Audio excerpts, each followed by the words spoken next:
दोस्तों नमस्कार, मेरा नाम डॉक्टर सतपाल सिंह। स्वागत है आपका हमारे इस यूट्यूब चैनल में जिसका नाम है डॉक्टर हेल्थ एडवाइस। दोस्तों आज का हमारा विषय है पाइल्स क्या है और ये कितने प्रकार की होती है और कहाँ जाकर ये सीरियस हो जाती है और कहाँ जाकर हमें इसके बारे में सीरियस हो जाना चाहिए। तो इसके बारे में हम बात करेंगे और इसके बचाव के लिए हम क्या क्या कर सकते हैं इसके बारे में भी हम बात करेंगे। तो दोस्तों पाइल्स क्या है? पाइल्स की जो डेफिनेशन है, पाइल्स का मतलब बवासीर। तो बवासीर क्या है? हमारी गुदा के पास जो ब्लड वेसल्स हैं वो फूल जाती हैं और वहाँ पर मस्से बन जाते हैं, जिनको हम बवासीर के मस्से बोलते हैं और इसी को हम पाइल्स बोलते हैं। तो ये पाइल्स के बहुत सारे कारण हो सकते हैं। जब हमें कब्ज होती है तब बहुत ज़्यादा जोर पड़ने की वजह से हमें बवासीर हो जाती है। कई बार गर्भावस्था में भी बवासीर हो जाती है। और दूसरा, हम जब टॉयलेट में ज़्यादा देर तक बैठे रहते हैं, जोर लगाते रहते हैं, तब भी हमें बवासीर हो जाती है। कई बार पेचिस या मरोड़ की वजह से जब हम ज़्यादा जोर लगाते हैं तब भी हमें बवासीर हो जाती है। तो इसके बहुत सारे कारण हैं। दूसरा, ये कितने प्रकार की है? तो दोस्तों ये दो प्रकार की बवासीर होती है, जिसको हम बादी बवासीर बोलते हैं, खूनी बवासीर बोलते हैं, जिसको हम एक्सटर्नल पाइल्स और इंटरनल पाइल्स भी बोलते हैं। तो एक्सटर्नल जो पाइल्स है वो दो प्रकार की होती है। एक्सटर्नल पाइल्स का मतलब है कि हमारी जो गुदा है उसके बाहर की तरफ मस्से बन जाना, जो बाहर की जो ब्लड वेसल्स हैं उनका फूल जाना। एक तो एक्सटर्नल पाइल्स होती है सिंपल पाइल्स, दूसरी होती है थ्रोम्बोज्ड पाइल। तो जो सिंपल पाइल्स होती है उसमें हमें पेन नहीं होता है, कोई दर्द नहीं होता है।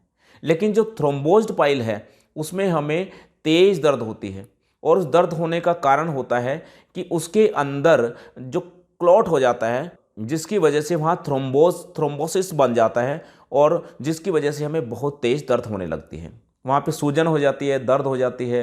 ये जो पाइल्स है, पाइल्स की जितने भी टाइप्स हैं, इनमें ज़्यादातर हमें दर्द नहीं होता है। बस जो थ्रोम्बोज्ड पाइल है इसमें हमें दर्द होती है। अब दूसरे प्रकार की थी, ये तो बात हुई है एक्सटर्नल पाइल्स के बारे में। तो दूसरी जो पाइल्स है वो है इंटरनल पाइल्स। ये जो इंटरनल पाइल्स है ये चार प्रकार की है। इसकी जो डिग्री में डिवाइड किया गया है इसको, first degree, second degree, third degree और फोर्थ डिग्री। जो फर्स्ट डिग्री की जो पाइल्स होती है, इंटरनल पाइल्स की हम बात कर रहे हैं, इंटरनल हेमोरॉइड की बात कर रहे हैं, तो फर्स्ट डिग्री की जो पाइल्स है उसमें केवल ब्लड आता है, खाली ब्लड आता है। और ब्लड ये ड्रॉप वाइज भी आ सकता है, आपको पिचकारी के टाइप भी आ सकता है। तो इसी प्रकार से ब्लड आता है। ये इसमें खाली ब्लड आएगा, इसमें मस्सा दिखाई नहीं देगा, या आप तो इसमें हमें मस्सा नज़र नहीं आएगा। तो जो सेकंड डिग्री जो पाइल्स होती है उसमें क्या होता है, मस्से जो है वो बाहर आ जाते हैं। जब हम शौचालय में बैठते हैं, जब हम जोर लगाते हैं, तब मस्से बाहर आ जाते हैं और अपने आप ही मस्से अंदर चले जाते हैं। इसको बोलते हैं सेकंड डिग्री पाइल्स। उसके बाद है थर्ड डिग्री पाइल। तो थर्ड डिग्री पाइल्स में क्या होता है कि जब हम शौचालय में बैठते हैं शौच के लिए, जब हम जोर लगाते हैं तब बस मस्से बाहर निकल जाते हैं। और ये मस्से बाहर जब निकल जाते हैं तब ये अपने आप अंदर नहीं जाते, तब इनको हमने हाथ से, उंगली से अंदर करना पड़ता है, तब ये अंदर जाते हैं। तो उसके बाद हो गई फोर्थ डिग्री पाइल्स। जो फोर्थ डिग्री पाइल्स होती है उसमें मस्से बाहर आ जाते हैं और फिर वो अंदर नहीं जाते, यानी कि वो एक तरह से मस्से बाहर ही रहते हैं। अगर हमने उंगली से या किसी तरीके से उनको अंदर कर भी दिया तब वो दोबारा से फिर वापस आ जाएंगे, बाहर आ जाएंगे। तो बवासीर कितने प्रकार की होती है इसके बारे में हमने जान लिया है। अब इसका हम बचाव क्या कर सकते हैं, ट्रीटमेंट हम क्या कर सकते हैं। तो इसमें जो जितनी भी पाइल्स हैं उनमें मोस्टली कॉमनली हमें दर्द नहीं होता है। सिर्फ एक पाइल्स होती है, वो है थ्रोम्बोज्ड पाइल। तो थ्रोम्बोज्ड पाइल में हमें पेन होती है। और इसके लिए हम क्या कर सकते हैं, इसके लिए अगर हम घर पर हैं और हमें पेन हो रही है, दिक्कत हो रही है, दर्द हो रही है, तब हमने टब में गर्म पानी लेना है, मीडियम गर्म पानी, मतलब बहुत तेज़ गर्म पानी नहीं लेना है आपने, मीडियम गर्म पानी जिसमें हम आराम से बैठ जाए। उस गर्म पानी में हमने एक टब गर्म पानी का लेना है, हमने उसमें थोड़ी सी फिटकरी हमने पीस लेनी है, और पीसी हुई फिटकरी हमने 2 चुटकी उसके अंदर डाल देनी है। और 2 चुटकी फिटकरी हमने डालकर उसमें हमने बैठना है। और उसके बैठने से क्या होगा कि आपको जो पेन है, जो स्वेलिंग है, आपको वो बंद होनी शुरू हो जाएगी। आपने सुबह शाम बैठना है, 10 से 15 मिनट तक आप बैठें।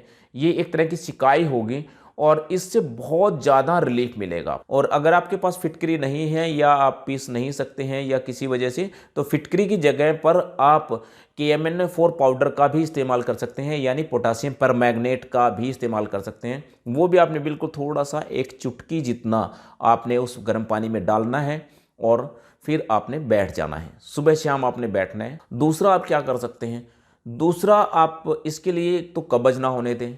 कॉन्स्टिपेशन इसका बहुत बड़ा रीज़न है पाइल्स का, तो कॉन्स्टिपेशन से बचें। एक जो बहुत ज़रूरी बात है उसका विशेष ध्यान रखें आप।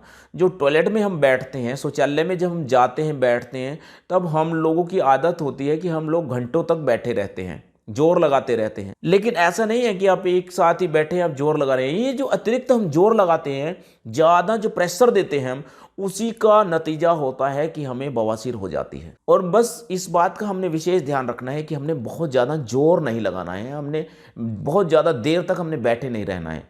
अगर हम अच्छे से फ्रेश नहीं हो पा रहे हैं तो कोई दिक्कत नहीं है, आप उठ जाइए, आप दोबारा से आप 1 घंटे 2 घंटे बाद जब भी आपको प्रेशर बनेगा। और इसके लिए अगर आपको कब्ज हो रही है तो कब्ज के लिए कोई मेडिसिन ले लीजिए। कॉन्स्टिपेशन की कुछ मेडिसिन आती हैं, आप अपने डॉक्टर्स की सलाह से आप वो मेडिसिन ले लीजिए। दूसरा, अगर आप तली भुनी मसालेदार चीज़ें आप कुछ खाते हैं तो उनको आप बंद कर दीजिए, क्योंकि हमने क्या करना है कि अगर हमें बवासीर से बचना है या हमें बवासीर हो चुकी है और हम चाहते हैं कि हम ठीक हो जाएं, ऐसे ही ठीक हो जाएं, आप जितनी मर्जी दवाइयाँ खा लीजिए, जब तक आप परहेज नहीं करेंगे तब तक आप ठीक नहीं होंगे। आप क्या सोच रहे हैं, अगर आपने ऑपरेशन भी करवा लिया किसी भी पैथी में, किसी डॉक्टर से, आपने सर्जन के पास गए और आपने ऑपरेशन करवा लिया, तो आप क्या सोच रहे हैं कि आप ठीक रहेंगे? नहीं, ऐसा संभव नहीं है। 80% केसेस में रियकरेंस केस हैं। रियकरेंस यानी दोबारे से होने वाले केसेस हैं।